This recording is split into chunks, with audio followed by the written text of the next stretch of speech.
All right, people. We're back with an update for this coming Thursday.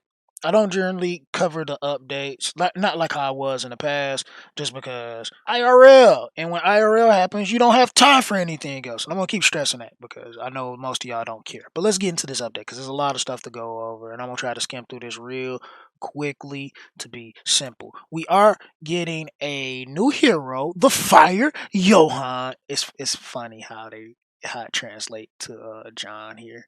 But oh, and here it goes. See, then the translation is actually correct, and then this translation. I love it. I love it. I love it. I mean, this original post is in Korean, so everything's not going to translate perfectly. And then we get the awakening for Zyra. I remember she was one of the ones that didn't have an awakening. Like through the time, we've been getting more of the awakening stats and forms and all of that good stuff as the game has been going on. Lots of improvements. I'm glad they are continuously improving the game to make it at its best form. Its best form. Yeah, yeah, yeah, yeah. So we have an event. The second Phantom Species appearance event is in progress. If y'all remember the last one, I didn't cover it, but if y'all remember the last event, we grind out, we fight some little stuff, we get little mats. We had like for our daily login, they gave us stuff. We go into the little shop they have, and we can purchase some things to upgrade our heroes. All right, so it says, how can I meet the mysterious fantasy bell? All right, during the event, a fantasy bell will appear in the scenario stage 2 round. Fantasy bell only appears in the previous cleared scenario stage. When repelling a fantasy, I love how it translates, you can get tokens and event good in the battle result screen. Everything doesn't translate perfectly. Fantastic species appear in as random attributes, and the number of tokens that can be obtained varies depending on the attribute. The stats of the fantasy species vary depending on the stage difficulty, but the number of the tokens available is the same. You can exchange it for various items in the event special store using the token of subscription. Special store can be used for a certain period even after the festival period ends. At the end of the festival, unused tokens of subjugation will be automatically exchanged for 500 gold per piece in proportion to the quantity. That kind of sucks though. Just 500, but it's a lot of stuff that you get. This is a base down rundown of what the shop looks like. It's pretty much the same as what it was in the last event that we had like this. So then here's like the components and all of that stuff breakdown.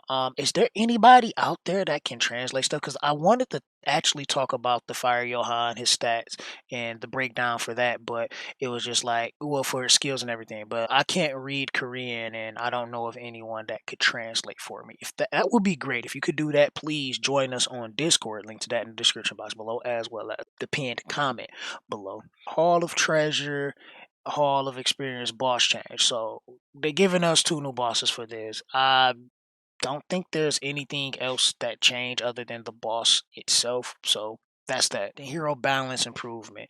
None of this I can read, so I don't know exactly what these changes are or what they're doing or any of that stuff. Once again, if you are able to translate for me and bring that to Discord, that would be greatly appreciated.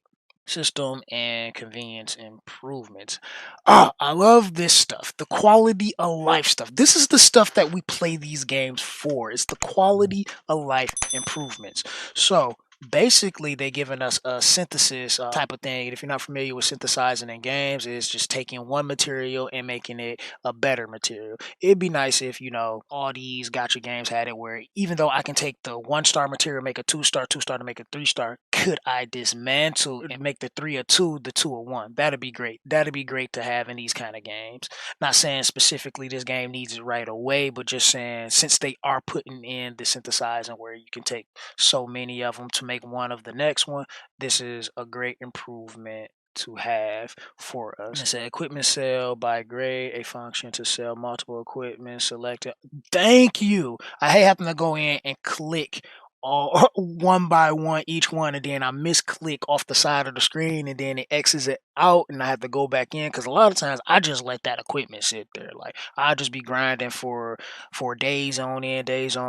When I was during the phase where I was kind of slowing down in my play with the game, I'll be grinding for like a few weeks at a time, and then I go back and I sell, and I have like over 1 million in gold to sell, and that's like a lot of equipment. Graphic improvements. Oh, so we got some graphical changes. We're not going to actually just go through that, but it's good to know that they're changing the way the game looks in a few different ways. Some bug fixes. Always good to have little errors and things that goes on in the game that they can fix to improve the quality of life in the game for us to play. But we're not going to exactly talk about all the bug fixes. Just hopefully, if you have some bugs that's been going on, it helps you. It'd be nice if they have improved one bug in particular, though. I noticed like sometimes you'll clear stage and then at 3 star and it doesn't give you the clear, and then you'll go back and clear and then it'd be completed. Or I had one person recently was messaging me about it where they logged into a different device, they reset it and everything, and they kept getting a 3 star clear, and it just was not registering. So hopefully in these bug fixes, they did some of that too. This update is going to go live on Thursday, August 13th through the 23rd. I guess that's the following Sunday. And yeah, that's pretty much it. Then we can buy. Oh yeah, we can buy the red Johan like most heroes that they put in. You're able to buy him. It looks like he's a cleric. Ooh, that's going to be interesting. This one is going to be a cleric. I really wonder what his skills are. Because like they did show that he was coming up, but I once again I can't read Korean, so I don't know exactly what the skills do. But that'd be nice to know. And that is the end of the update. So I hope you guys have enjoyed. And if you did, make sure you smash that like button. If you didn't, there is a button for you guys as well. Link to our Discord where we need somebody to translate Korean. So when I do these update videos and things like that, they can have that information for me, and I can be able to explain things a little more thoroughly and give you my full thoughts so I don't have to do follow up unnecessary videos and we can just have regular content. Yeah, that kind of stuff. Make sure if you're new here to subscribe and turn those post notifications on so you can catch this Lord of Heroes action when it goes live. We are getting closer and closer to global release. Still don't know the exact date. We do know it's going to be sometime in fall, but until then, this is the Gamer Dude signing out. I'll see you next time. Deuces.